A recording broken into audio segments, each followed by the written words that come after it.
Marvel CI, Operation and Maintenance. Processor Indicator Lights, LEDs. LED lights reassure parents and caregivers that the technology is on and working properly. Some or all of these LEDs may be visible depending on how your hearing healthcare provider has programmed your device. An orange LED provides information on battery status when you first turn on the processor, and also when the battery is almost empty.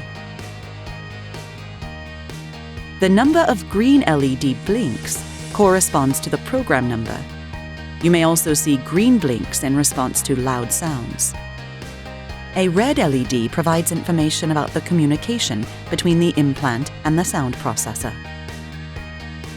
In the early weeks after your initial activation, progressive levels allow you to gradually increase stimulation levels to get used to your devices. If progressive levels are active, a purple LED will provide information about the level you're in. A blinking blue LED gives you information about Bluetooth status and lets you know that you're currently streaming audio.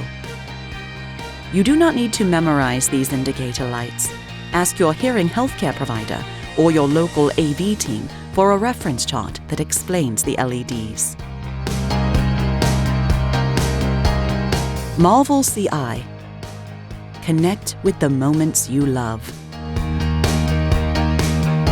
We welcome you to a world of powerful connections.